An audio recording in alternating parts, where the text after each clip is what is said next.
We've grown every single business we've worked with. And the reason it's not anything I've done, it's just I'm following a systematic, formulaic application to my marketing for my clients.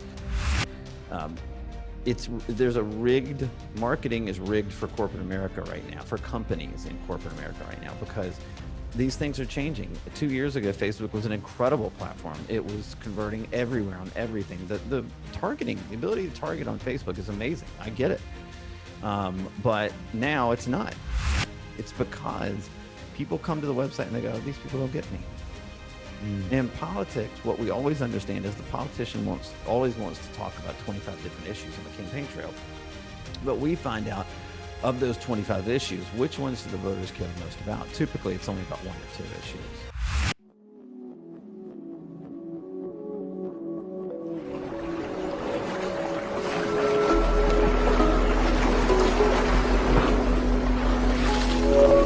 Hey, what's up, Masters? Welcome to another episode of Path to Mastery. Today, we are with Mr. Phillip Stutts from the Undefeated Marketing System. What's going on, Phillip? How you doing, man? Nice to be back. Nice to be here. Yeah, man. I'm doing a lot of interviews too right now. It's all good, man. We were just saying it's been a lot of travel, a long day, but it's good to have you here. And you are a best-selling author, host of the Undefeated Marketing podcast.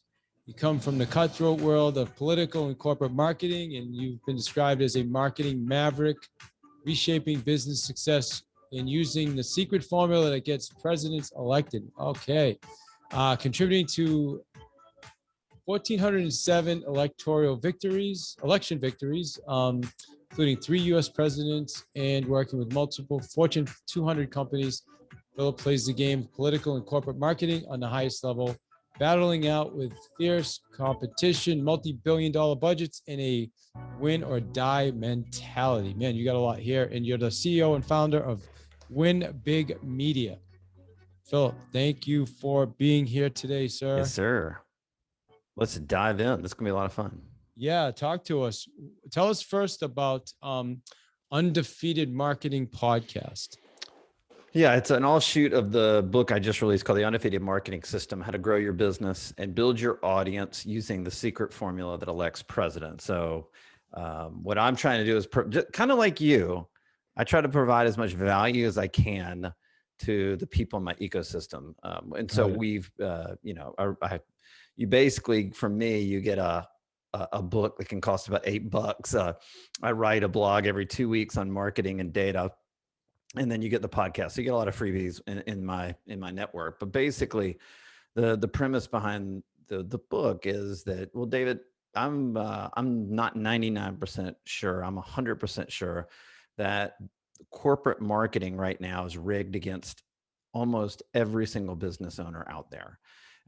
Unless you are a Fortune 200, we've done work for Fortune 200 companies. We've done work for startups.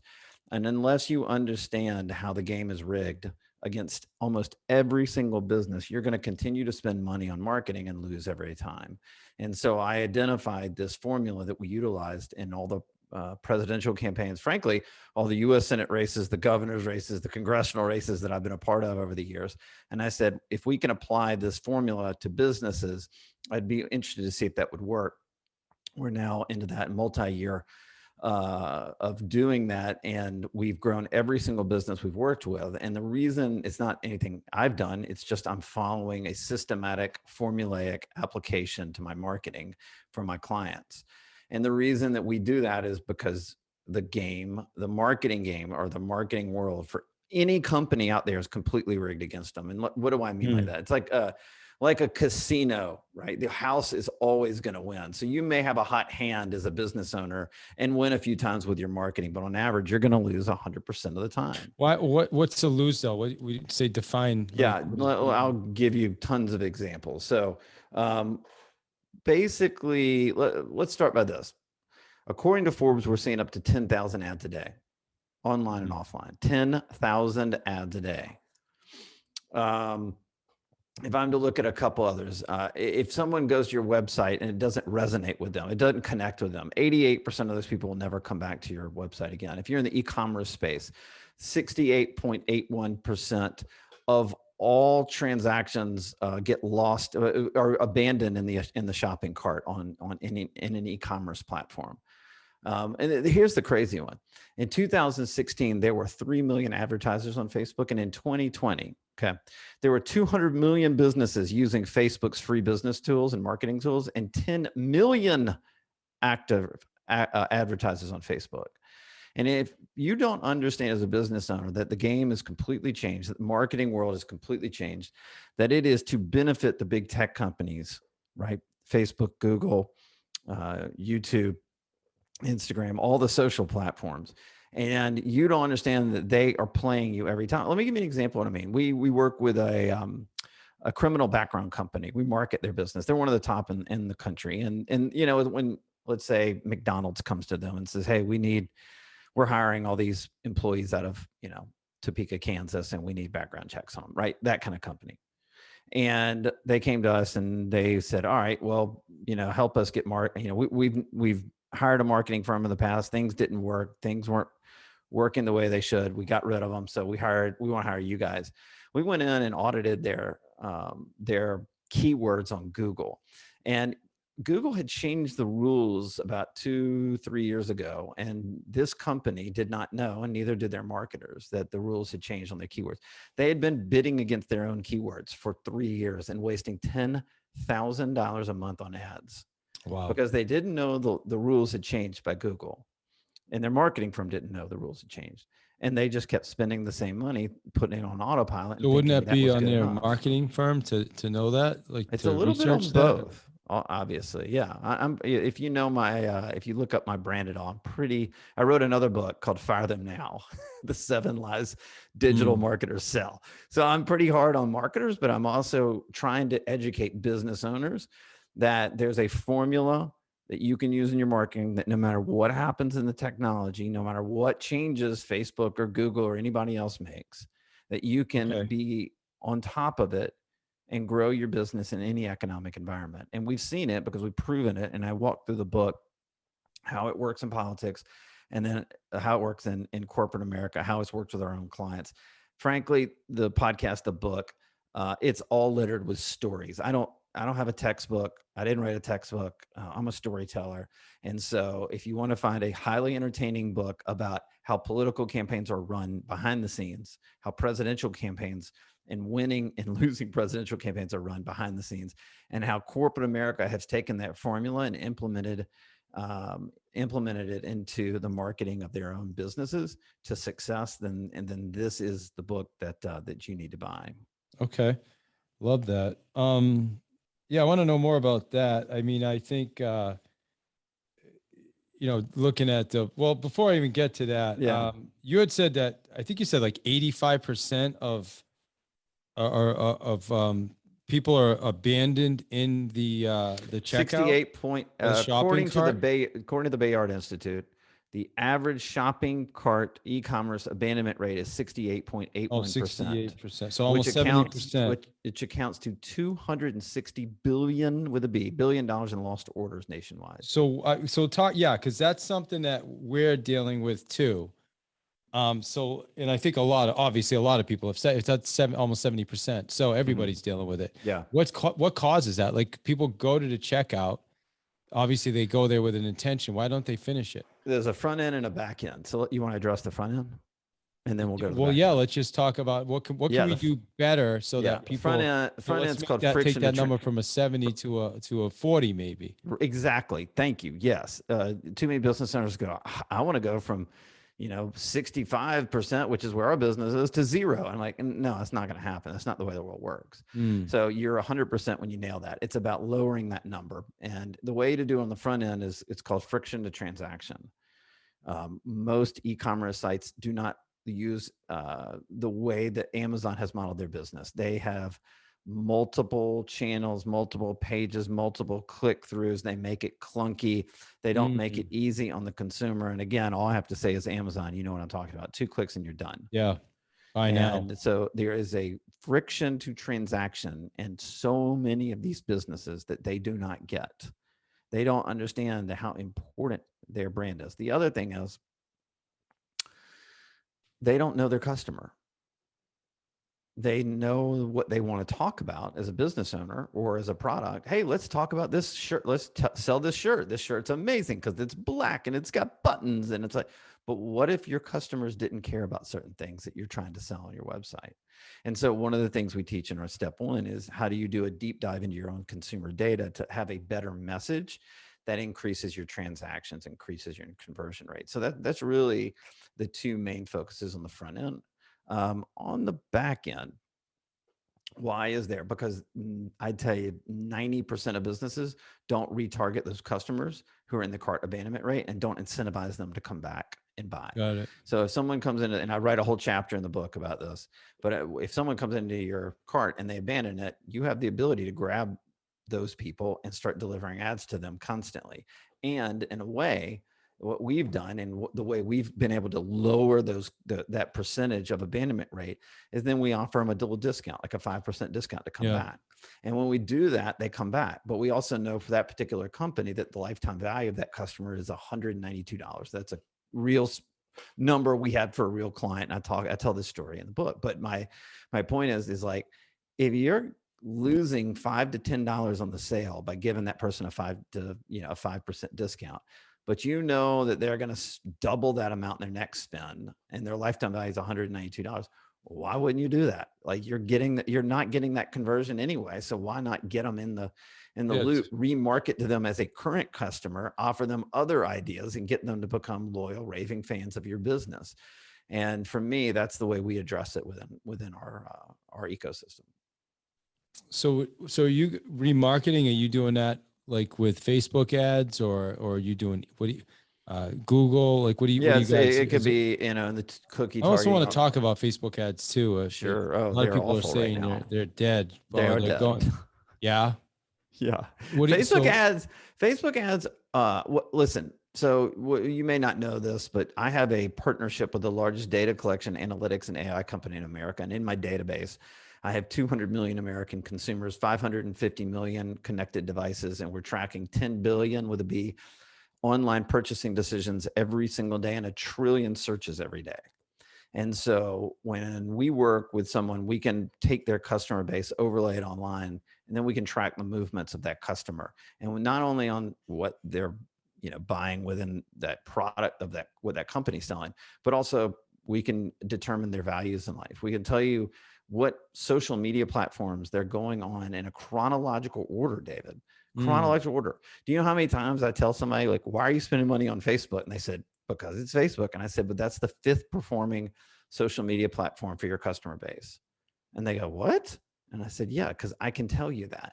Like, I'm so drawn into the empathetic, I call it empathy marketing, but I'm so drawn into trying to understand your customer, because in politics, if I don't have a deep understanding of what's going to move the voter to vote for an unknown, maybe even an unsavory candidate, and get them to swing over and vote for you, then I'm screwed. And so it's the same approach on the consumer side, on the business side.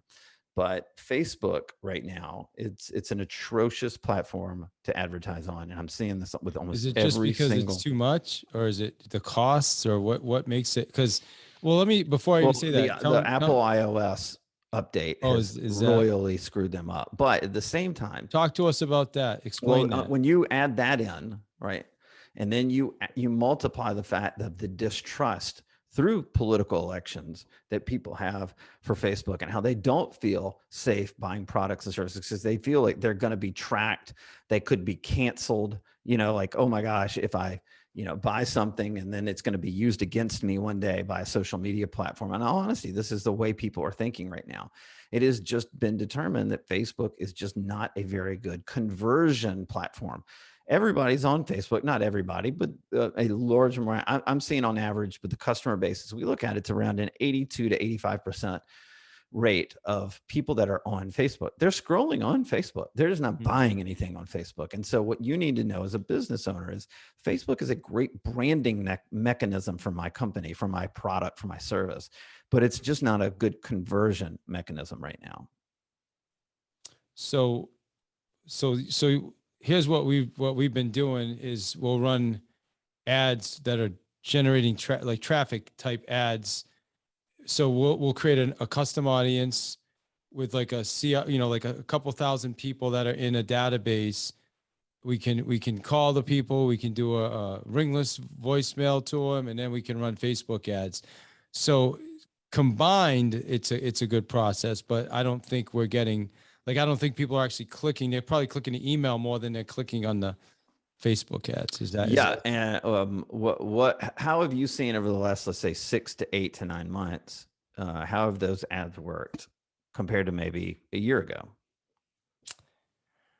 I just restarted doing Facebook ads. Yeah. Really, I mean, at any level, at any scale level, and probably in the last, probably beginning of the year. So yeah, I guess it's August. So, like I said, we're not getting a ton of people like coming through and clicking through and buying, but I think it's the combination of, like I said, we're getting them from so many different areas that we're just saying, okay, when you log into Facebook or Instagram, you're seeing our ads, but you're also getting postcards from us.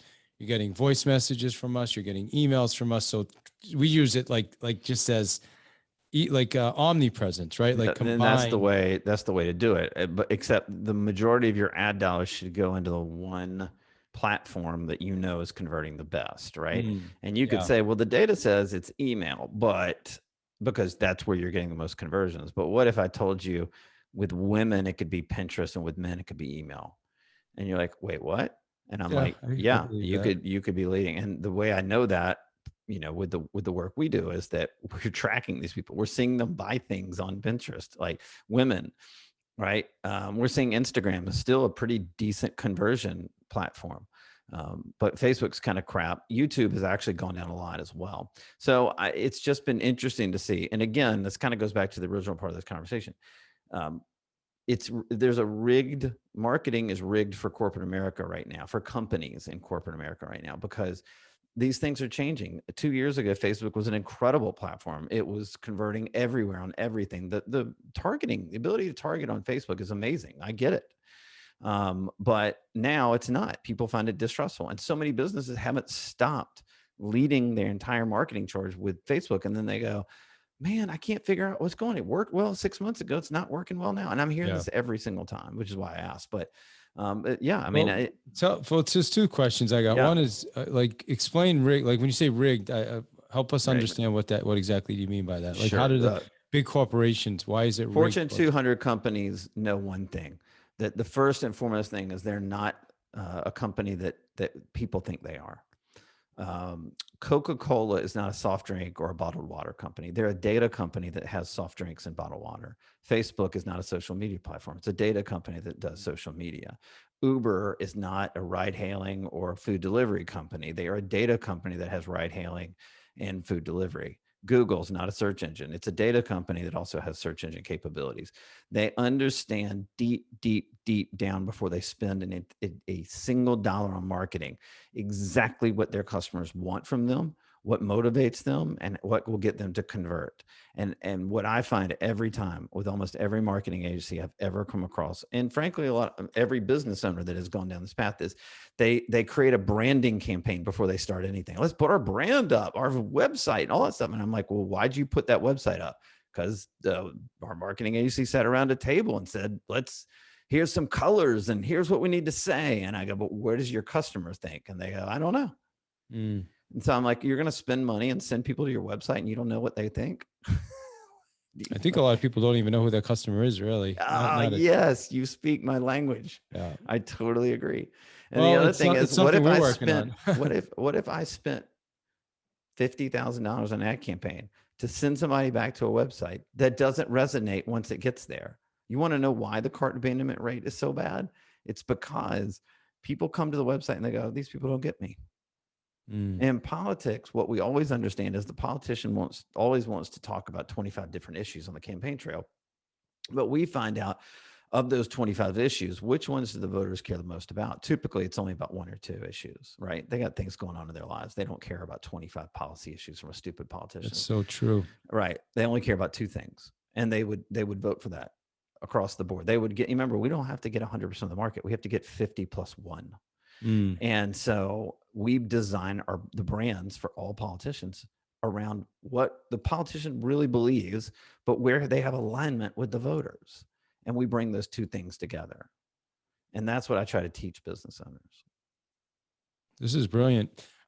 You know what? Talk to us about the because I still am not 100% clear on what the whole iOS or yeah, me update neither. I'm is. not that smart. I just know it's out there, and all of my data guys are like, "Oh Is it man, because did it shut off sharing? Is that ultimately what it did? So people you're can gonna log. have to opt. Basically, all the users have to opt into ads now.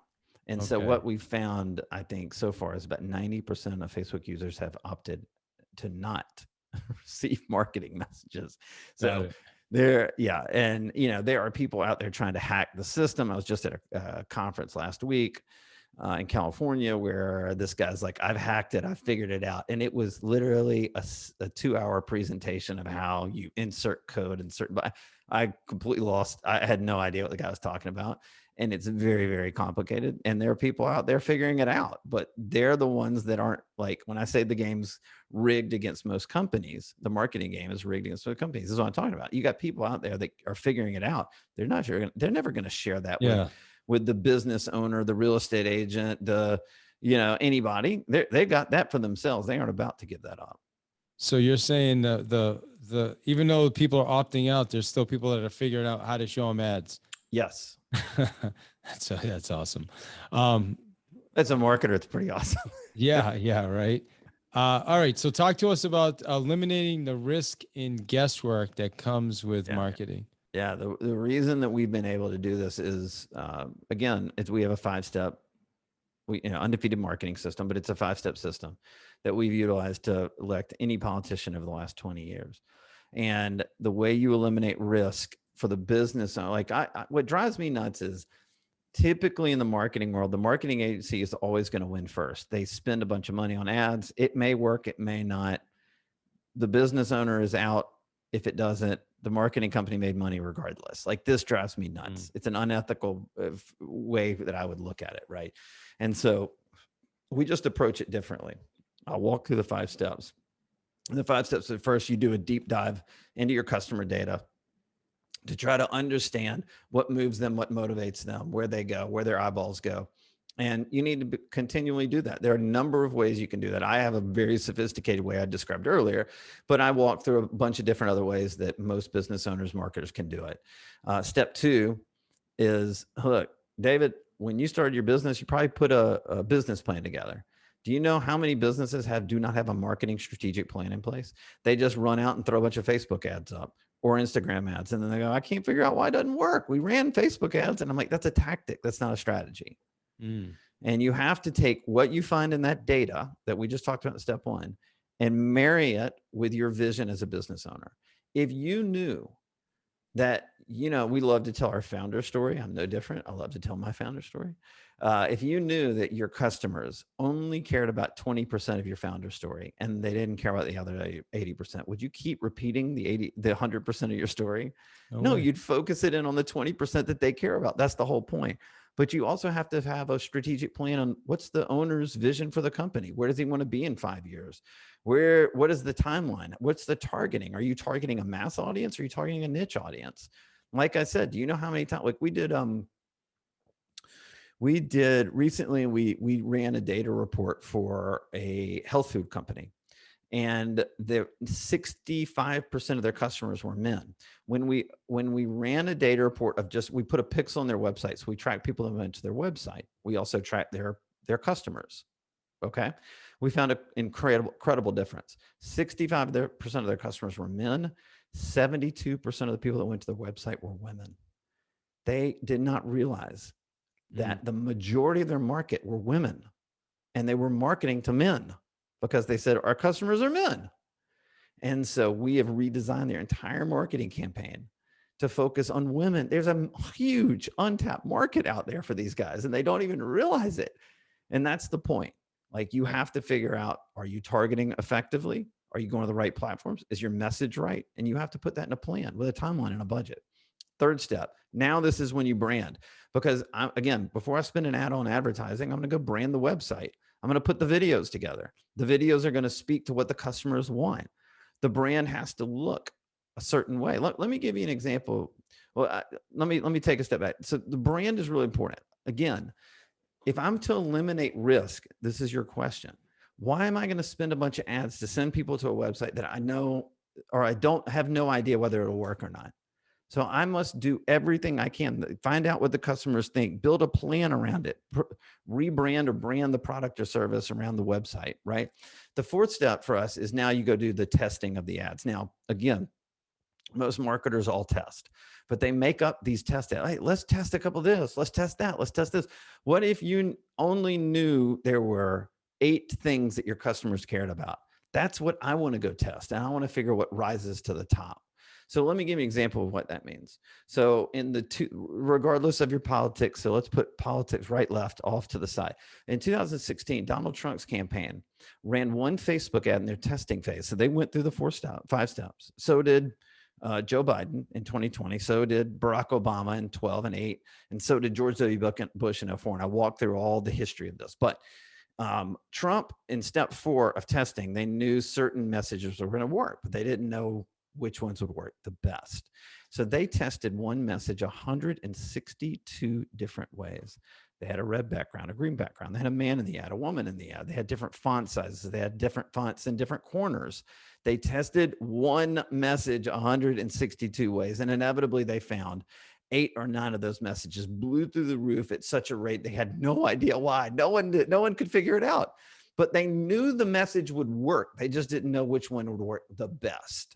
That's how I test in step 4. And again, before you go and spend a bunch of money, wouldn't you want to know those few ads that you tested that blew through the roof of the messages you already knew would work?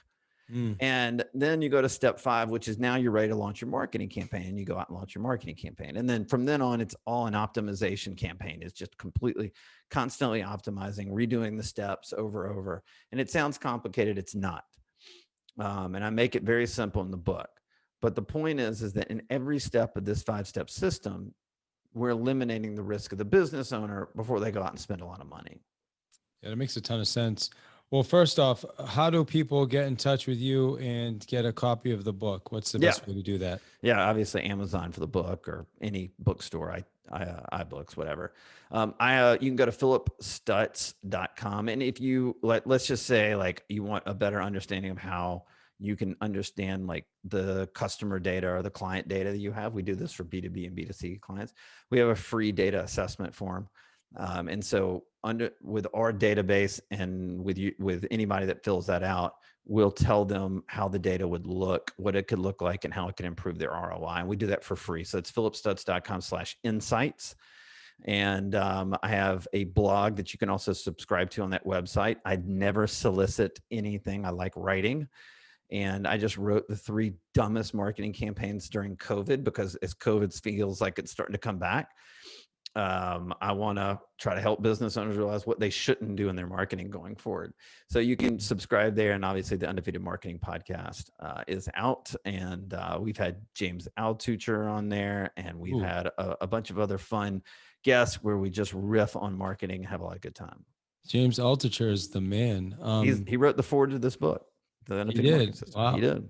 That's how do I get it connected to him, man? He's the guy I started my podcast like 4 years ago. I was really thinking of starting. Yeah, I swear to God, I heard James and that's why I started a podcast. All right, I'll do an intro.